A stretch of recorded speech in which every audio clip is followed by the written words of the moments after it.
Hi, hello.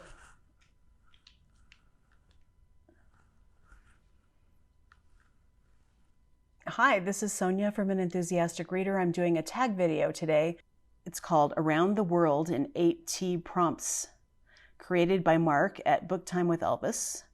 I was tagged by Brian from Bookish. I will leave those links to videos down below. These were a fun set of prompts. I don't know how well I'll do, but let's just wing it and go for it. The first prompt is theater. Do you read plays? If so, tell us about one of your favorites. I don't, as a general rule, read plays. I've read some Shakespeare, but the last time I really read a play that wasn't Shakespeare was in college. And so I find reading plays, it's hard for me to imagine what's happening on the stage. So I guess you really can't do that. You're just reading it for the text and reading it for the textural clues that are in there. But I find it unsatisfying. But I had a traumatic experience with drama when I was in 10th grade. My friend and I were on the speech team briefly and decided to do duet acting. And so we were doing The Glass Menagerie by Tennessee Williams. And I was playing the mother, and my friend was playing the daughter, and she forgot all of the lines. And here we were performing this in front of all these people in our class. And she would just sit there, and I would say something like, "So," in a very bad Southern accent, do you have any diseases that remind you of blue roses? And we were horrible. And so that's what I take away from my own very minor acting experience. I obviously never did that again. But that's all that to say I'm not opposed to reading plays, but it's not a go-to for me anymore. Number 2, travel. Sadly, we can't travel these days, but do you have a favorite travel writer or travel book to take you away on armchair adventures? And I haven't read any travel books in forever, but I used to read Tim Cahill. He was a writer for Outside Magazine, and he wrote a lot of his magazine articles about his travels were collected into books. And so I have read several of those. And I particularly remember him writing a whole thing about going to salt mines somewhere and learning about mining salt, but also things happened to him along the way. He also wrote a lot about befriending mountain climbers and wrote a lot about outdoor kinds of adventure writing like that. So he took me around the world, and I don't know if he's still writing anymore. I probably should look him up and see. Number 3, time. What book took you the longest time to read? Why was that?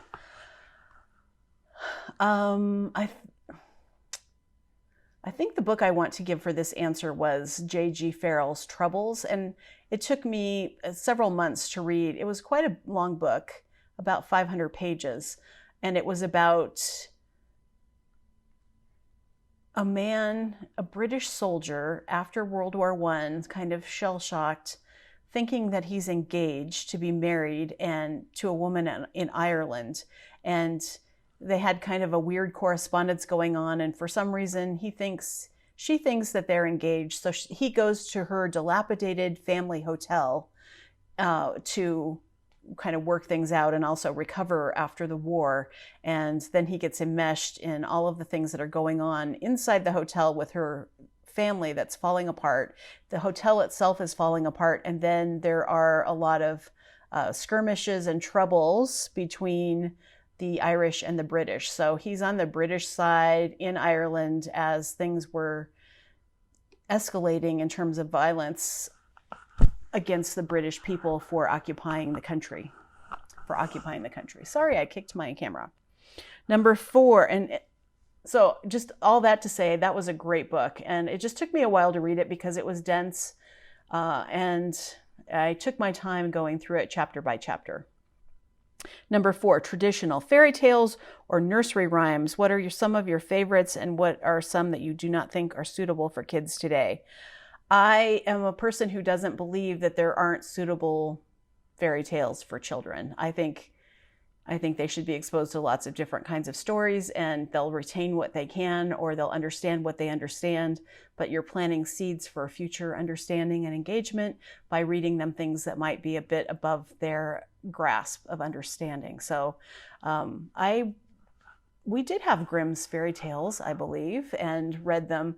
We also grew up on the Disney versions, so that probably skewed things a bit for me too. But I really like the Cinderella story, and I remember, in fact, that my sister and I would always march around and call ourselves Cinderella when we were, anytime we were aggrieved that we had to do any kind of chore. So Cinderella was definitely one of the highlights in between us. Tasty. Food, glorious food. What are some of your favorite books about food?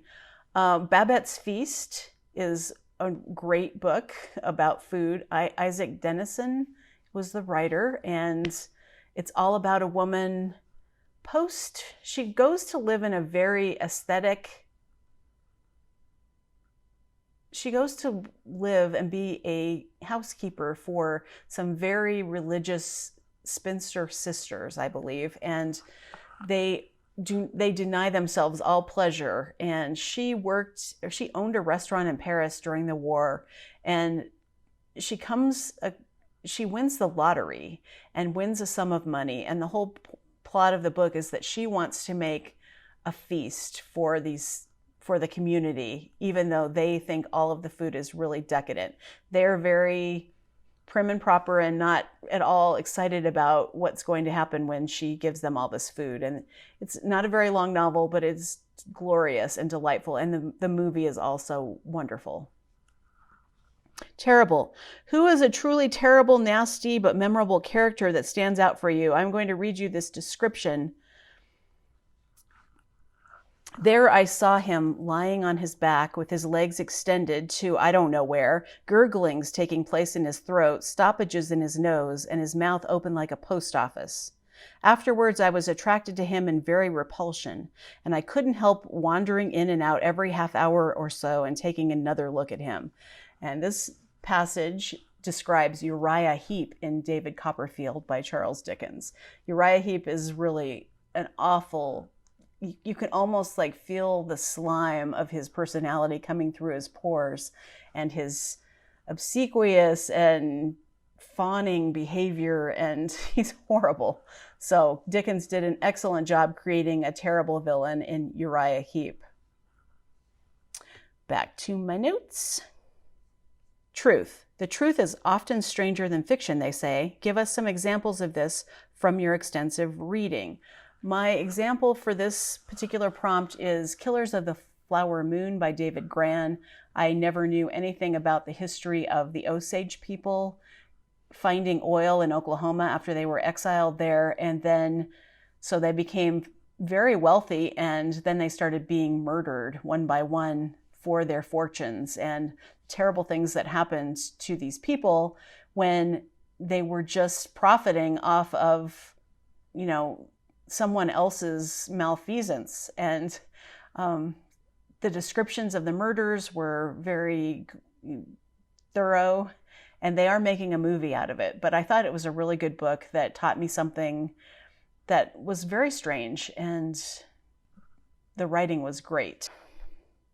Tag. Make up an 8th prompt directed to those you wish to tag. Please stick to the theme of tea. Okay, and so my answer for this question is The Financial Lives of the Poets by Jess Walter, which is a novel about the Great Recession and what happens to someone to a man when he finds out he's running out of money, and so he starts selling drugs. And he also writes poetry, and he's a real estate. I have to tell you, I don't remember a lot of the details, but I did remember that a lot of it was written in poetry, and it was just a delightful, funny, and kind of heart-stopping novel in terms of its conflict. So that's my answer. If you like this tag, you should tag yourself, consider yourself tagged, and you should do this because it really makes you think about the prompts. So that's all I have for now, and I will see you in the next video. Thanks for watching. Bye.